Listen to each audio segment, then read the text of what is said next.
우리 지역의 다양한 이슈와 현안들을 심층적으로 풀어보는 헬로 이슈 토크입니다.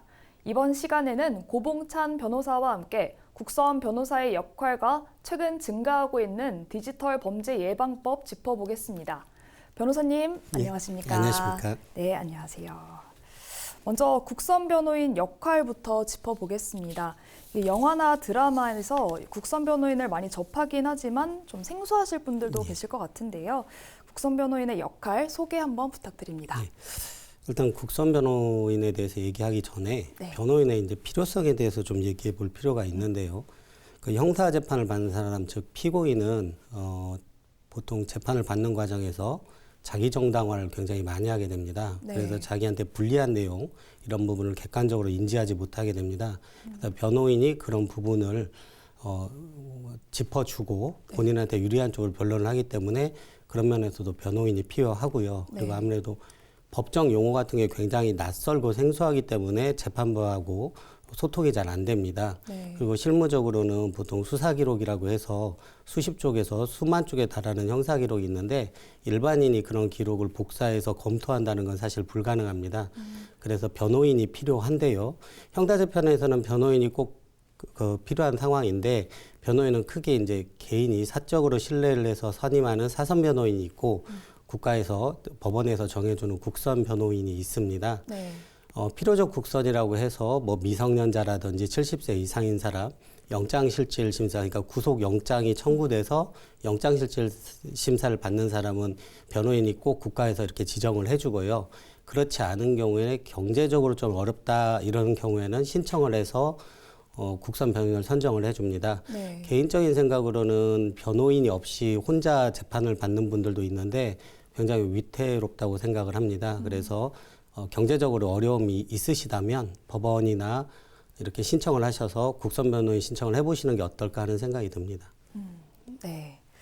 또 말씀해 주시긴 했지만요. 현장에서는 좀 구체적으로 어떤 역할을 하고 계신지 좀 설명해 주시면 좋을 것 같아요. 이 형사재판을 하다 보면은 이제 구속영장이 청구가 돼서 구속 여부가 다퉈집니다. 이럴 때는 법원에서 국선 변호인을 필요적으로 선정을 해주는데요. 그래서 구속적 피의자 신문 제도, 그러니까 영장실질을 주로 하고요. 그 다음에 또 이렇게 가장 중요한 거는 수사 기록이 뭐 몇십 쪽에서 몇만 쪽이나 되는 수사 기록을 보고 절차적으로 이 사람한테 그 형사적으로 문제되는 것이 없는가, 법리적으로 유무죄인가, 또 유죄라고 하더라도 양형상 좀 유리한 게 없는가 이런 부분을 검토합니다.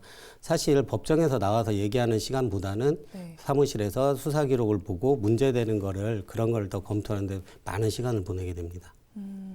네. 또 그리고 재판 참여하시면서 기억에 남는 사례나 좀 판결 있다면은 소개해 주셔도 좋을 것 같아요. 네. 최근에 캄보디아에서 그 보이스 피싱, 그다음에 로맨스 스킴 사건으로 지금 많이 이렇게 한국으로 송환이 됐는데요.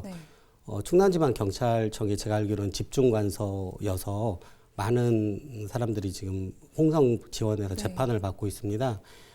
제가 생각나는 분은 2004년생이었는데요. 어린 여자분이었는데 구속영장이 발부가 됐습니다. 그런데 구속영장을 아까 말씀드린 것처럼 영장실질을 하는 과정에서 그분의 지적 능력이 좀 의심이 되더라고요. 그래서 계속 그 영장실질에서도 지적 능력이 좀 의심이 된다. 그런 얘기를 계속 했고요. 그다음에 영장은 발부됐지만 검찰에서 다시 그 이제 피의자죠. 조사를 하는 과정에서 참여를 했는데 그분이 언니 전화번호를 하나를 기억을 하더라고요. 그래서 언니한테 여러 번 전화를 해서 연결이 돼서 그분이 초중고를 특수학교, 장애학교를 다녔고 지금 현재도 장애인이라는 것이 밝혀져 가지고 그 자료를 받아서 검사님한테 제출을 했고 검사님이 여러 가지 고려를 하셔 가지고 이분은 범죄를 그렇게 할 능력이 안 된다. 그래서 석방해 주시고 그다음에 그 집으로 돌아간 사건이 있습니다. 캄보디아 보이스피싱이나 로맨스 스킨 사건에서 온 사람들은 전부 다 굉장히 좀 이렇게 나쁜 사람으로 이렇게 묘사가 되고 있는데 그분 같은 경우에는 범죄를 할 능력이 없음에도 재판까지 가지 않고 집으로 돌아간 게 그렇게 기억에 남습니다. 네, 그리고 또 다른 이야기로 넘어가면요. 변호사님은 교육청 법무 담당관으로 역임하시기도 했는데요. 최근 교권 침해 등이 사회적 문제로 좀 대두되고 있습니다. 실제로 현장에서는 좀 어떻게 느끼고 계신가요? 어려운 얘기입니다. 원래 그 교권 침해라는 것이 그 학생들의 인권하고 맞물려 있는 부분이 좀 있기 때문에 네. 교권 침해 쪽을 들여다보면 학생 인권 침해 쪽에 문제가 되는 경향이 있어서 균형을 잘 잡아야 합니다. 그렇죠. 그런데 현장에서 선생님들에 대한 존경심이나 이건 사라진 거가 확실한 것 같기는 했습니다. 교권 침해 사례는 계속 늘어나고 있고요. 이거에 대해서는 지속적으로 뭔가 대책을 세워야 한다고 생각을 합니다. 그리고 제가 말씀드리고 싶은 거는 기본적으로는 학생이나 학부모가 선생님들의 교권을 침해한다고 생각을 하는데 네. 현장에서 보면 그 제도적으로 그런 문제도 있고 그다음에 상급자, 그러니까 관리자가 하급 교사들의 교권을 침해하는 경우도 굉장히 많습니다. 그래서 그런 부분을 종합적으로 분석해서 대책을 세워야 한다고 생각을 하고 있습니다. 네, 알겠습니다. 또 그리고 교권 침해 문제가 발생했을 때 교사들이 취할 수 있는 대응에 좀 한계가 있다는 지적도 나오고 있는데요. 좀 상황이 어떻습니까? 사실상 없습니다.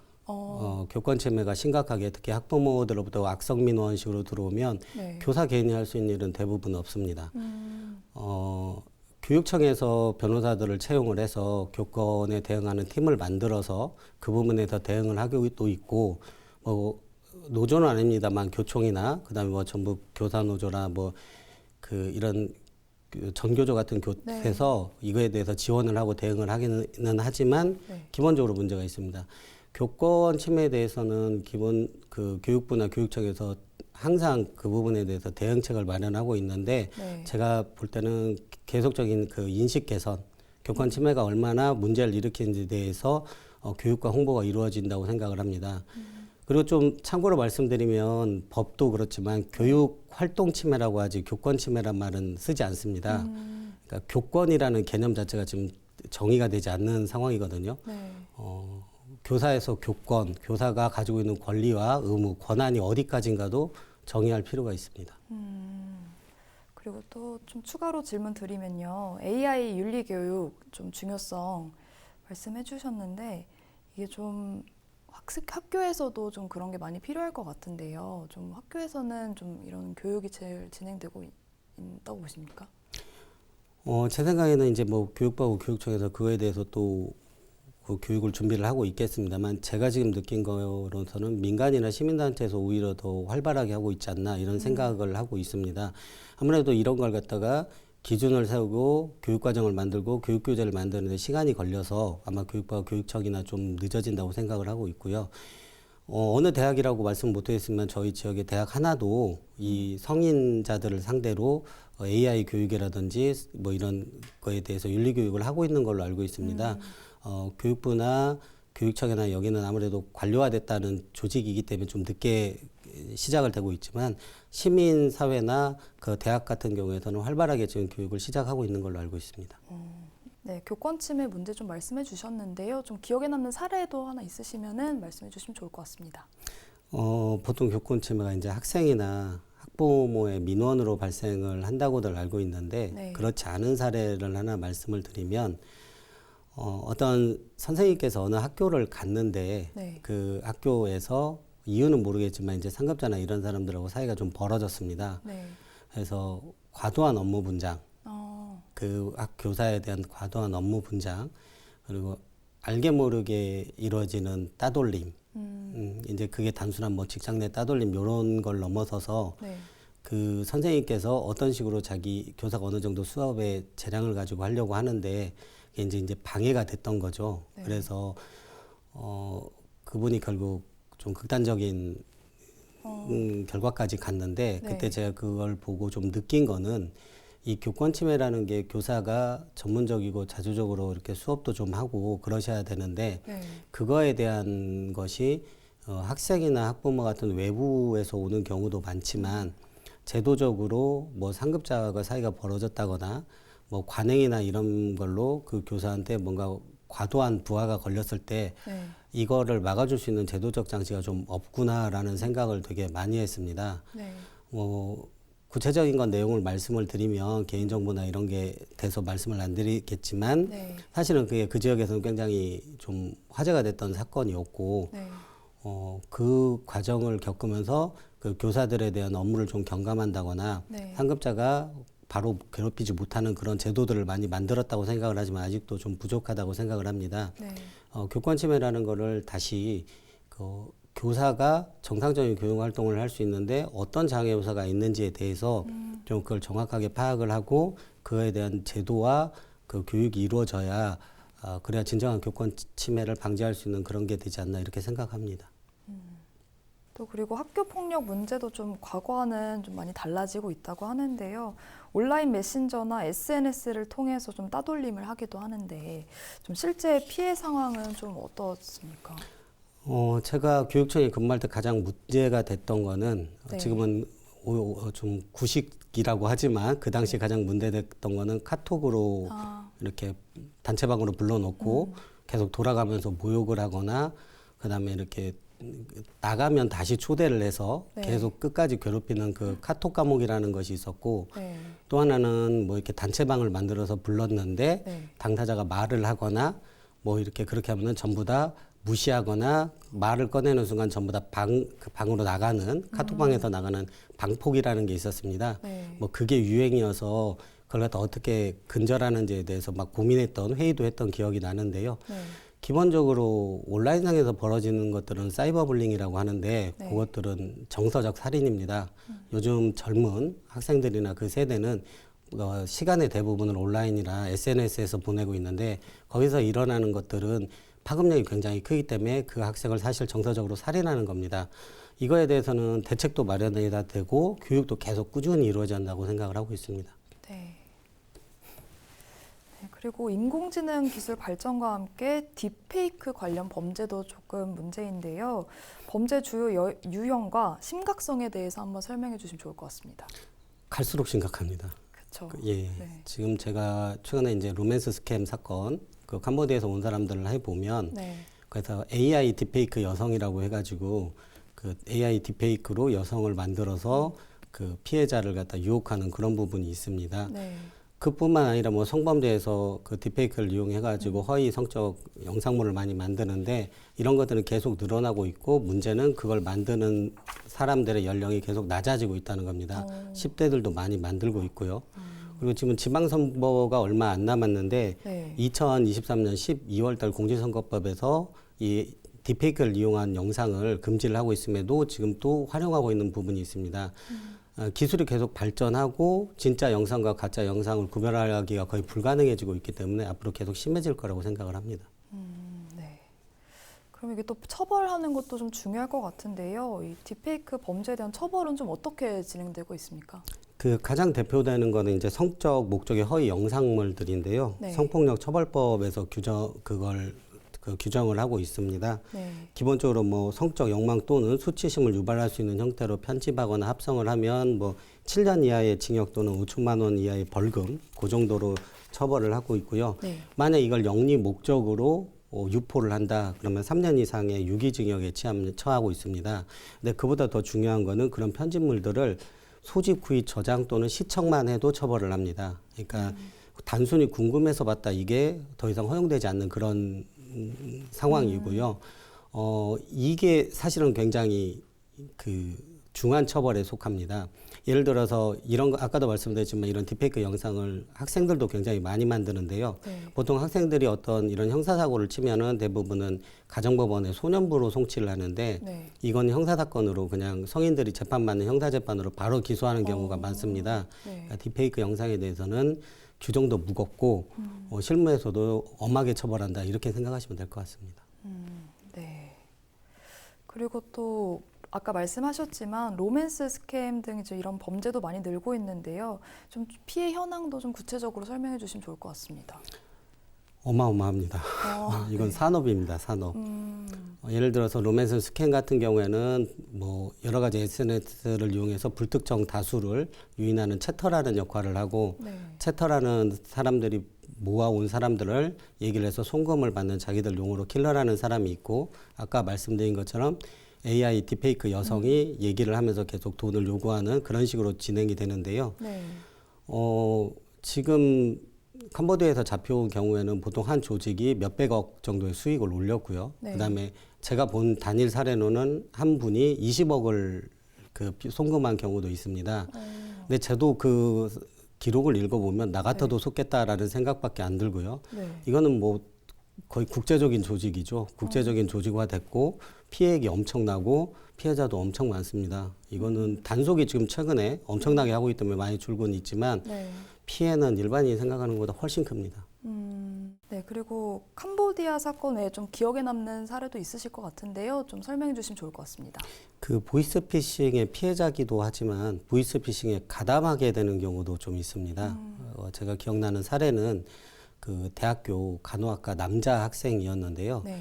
그 방학 때 고액 알바라고 해서 그 돈을 갖다가 다른 사람한테 건네주면 건당 10만 원을 준다고 해서 그 일을 하게 됐는데요. 네. 보이스피싱 조직으로부터 지시를 받고 어디 가서 어느 회사의 직원인데 돈을 받으러 왔다라고 해서 그 돈을 받아서 다른 조직원한테 넘겨준 케이스였습니다. 네. 2번 정도를 했고요.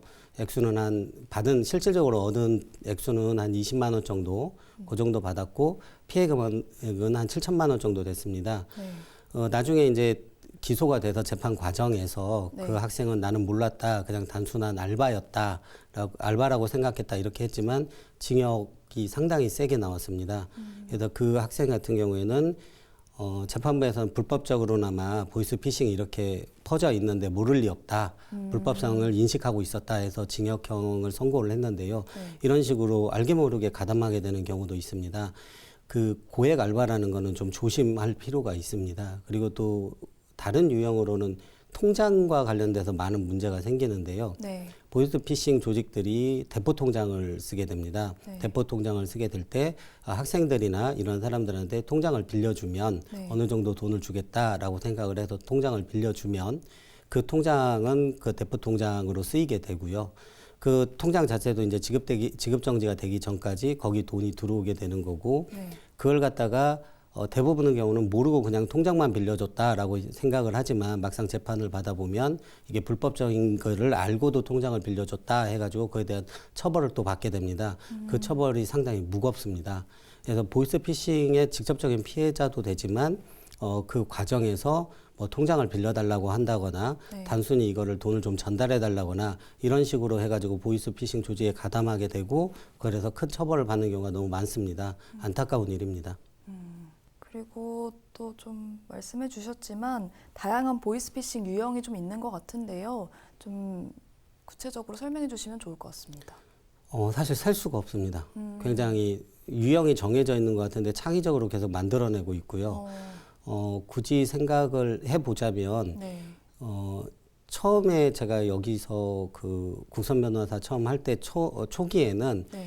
검찰이나 은행 직원을 사칭해서 돈을 송금하라는 게 굉장히 많았습니다. 네. 그러다가 재작년부터는 로맨스 스캠 사기가 한때 유행을 굉장히 했었고요. 네. 그 다음에 이제 노쇼 사기, 그러니까 이제 노쇼를 이용한 그 보이스피싱 조직 사기가 굉장히 많았고요. 네. 이제 그 다음에 이번에는 다시 그 물건을 갖다가 내가 어디 공무원인데 예, 물건을 이거를 사주면 내가 네. 그 추가 주문을 해주겠다 이런 식으로 다양하게 발생을 하고 있습니다. 그런데 보이스피싱 유형이 크게 두 가지로 나뉘는 것 같습니다. 국내에서 이렇게 발생하는 유형이 있고 네. 해외에서 조직을 갖춰서 하는 유형이 있는데 그렇게 크게 두 가지 유형으로 나뉘지만 아까 말씀드린 식으로 여러 가지 뭐 로맨스 스캠부터 여러 가지 유형이 발생을 하고 있고요. 지금 이렇게 말을 하고 있는 이 상황에서도 지금 아마 그런 범죄자들은 네. 또 다른 유형을 개발해내고 있을 겁니다. 사실 일일이 구별하기가 힘들 정도입니다. 네. 이게 좀 범죄 피해를 예방하기 위해서는 또 시민분들이 좀 특히 주의해야 될 게 많을 것 같은데요. 좀 주의사항은 좀 어떤 게 있을까요? 저도 속을 것 같아서 네. 이거는 사실은 굉장히 정교하고 치밀하게 이루어집니다. 세상에 공짜 점심이 없다는 말이 있는 것처럼 그렇게 경각심을 가질 수밖에 없습니다. 내가 돈을 주고 온라인에서 이성을 만날 기회를 얻겠다는 것 자체가 가능한 건지 한번 생각해 보시고 네. 뭐 투자 주식 리딩방이나 이런 거 보면은 너무 간단합니다. 그런 좋은 정보를 괜히 줄 리가 없지 않겠습니까? 그렇죠. 욕심을 좀 내려놓고 객관적으로 보는 방법이 필요하고요. 예를 들어서 가장 그냥 현실적으로 느낄 수 있는 거는 네. 페이스북이나 뭐 인스타 DM으로 뭐가 왔다고 하더라도 그 뒤로 텔레그램으로 또 연락이 계속 온다고 하면 그 자체로 좀 문제가 있지 않을까 생각을 좀 해보면 됩니다. 약간만 생각해 보면 아닌 것 같은데 그 당시에는 속을 수밖에 없는 겁니다. 2번, 3번 확인하는 수밖에 방법이 없습니다. 보이스피싱 조직들은 크게 2가지 방식으로 하는 것 같습니다. 첫 번째 예를 들어서 뭐 딸이 다쳤다, 네. 아들이 다쳤다, 지금 무슨 일이 생겼다 해서 급박하게 해서 상대방한테 생각할 여유를 주지 않고 바로 송금을 하게 하는 방식이 있는데요. 그런 일이 생겼다고 하더라도 좀만 여유를 가지고 한 번 더 확인하는 그런 게 필요한 것 같고요. 2번째는 오랜 기간에 걸쳐서 차근차근 이 사람을 갖다가 신뢰를 쌓게 해서 돈을 빼가는 그런 구조가 있습니다. 2번째 유형 같은 경우에는 세상에 공짜 점심은 없다고 하는데 나한테 이렇게 이득되는 일이 과연 왜 발생할 수 있는가에 대해서 좀 곰곰이 생각을 해보셔야 될 것 같고요. 방식이 아까도 그 방식이 여러 가지가 있겠지만 네. 통상의 경우에 뭐 전화라든지 메시지 우리가 생각하는 게 아닌 좀 뭐 텔레그램이라든지 증거를 인멸하기 쉬운 방식으로 계속 접근을 해온다면 그것도 좀 고민해 볼 필요가 있습니다. 가장 중요한 거는 여유를 가지고 과연 이게 맞는지 한번 생각해 볼 수 있는 한 번만 더 한 3초, 3분만 더 생각해 볼 수 있는 그런 자세가 필요한 것 같습니다. 네. 그리고 또 보이스피싱 당했을 때 좀 신고하는 것도 좀 중요할 것 같은데요. 좀 어떻게 일단은 당했을 때 어떻게 대응을 하면 좋을지 설명해 주시면 좋을 것 같습니다. 보이스피싱을 당해서 송금을 했다고 하면 네. 그 이제 많은 시민들이 알고 계시는데 송금을 한 계좌에 지급 정지를 신청하는 방법이 있습니다. 네. 경찰에다 하는 게 가장 빠른 것 같고요. 그렇지 않다면 이제 은행에다 직접 하는 방법이 있는데요. 지급 정지를 하시고 나서 이제 그 다음에 경찰에다 신고를 하시면 제가 생각할 때 대한민국의 경찰의 보이스피싱 수사 실력은 뭐 다른 나라와 직접 비교한 적은 없지만 정상급인 것 같습니다. 대부분 잡힙니다. 그래서 그 경찰에 신고를 하시면 되는데 문제는 자기가 피해받은 그 피해액을 거의 환수를 못한다는 데 있습니다. 지급정지가 돼서 출금되지 않은 돈은 찾을 수 있을지 모르겠지만 한번 네. 빠져나간 돈은 사실상 찾기가 어려운 부분이 있습니다. 그래도 최대한 빠른 신고가 제일 중요한 것 같고요. 보이스피싱 조직이 아까 말씀드린 것처럼 자기도 모르게 가담됐다고 하면 빠른 자수가 최고입니다. 가장 빨리 그 사실을 깨닫자마자 경찰 관서에서 자수를 하고 확실히 자수한다는 의사표시를 하고 그다음에 경찰 수사에 적극 협조하는 게 그동안 피해를 줄이는 가장 좋은 방법인 것 같습니다. 그리고 또 AI 윤리교육 중요성도 좀 강조되고 있는데요. 올바른 기술 활용을 위해서 좀 어떤 노력이 선행돼야 한다고 보시는지 말씀해 주시면 좋을 것 같아요. 정부 차원에서도 인공지능 기본법이나 그리고 또 서울시 같은 경우는 서울형 AI 윤리 같은 거를 조례를 만들고 합니다. 네. 기본적으로 어떻게 가야겠다는 거에 대한 방향은 접혀져 있는데요. 이거에 대한 그 광범위한 교육이라든지 기준은 좀 부족한 것 같습니다. 그래서 자발적으로 디지털 시민성 교육이라는 게 일어나서 여러 단체에서 그런 교육을 하고 있는데요. 네. 이건 좀 기준을 세워서 교육을 좀 해야 된다고 생각을 합니다. 그리고 이 디지털 윤리를 어떻게 계속 잡아갈 것인가에 대해서는 아무래도 국가 차원에서 논의가 되고 국회에서 계속 법을 만들어 가지 않을까 그렇게 생각이 듭니다. 네. 그리고 마지막으로 좀 방송을 통해서 전하고 싶은 말씀 있으시다면 말씀해 주시면 좋을 것 같아요. 혼란스러운 시대지만 우리의 삶의 중심은 결국 사람입니다. 지금 일어나는 모든 범죄는 사람을 도구로 생각하기 때문에 일어난다고 생각을 합니다. 사람이 존중받는 시대가 되면 좀 나아지지 않을까 싶습니다. 네, 오늘 말씀 감사합니다. 네, 오늘 저희가 준비한 소식은 여기까지입니다. 시청해주신 여러분 고맙습니다.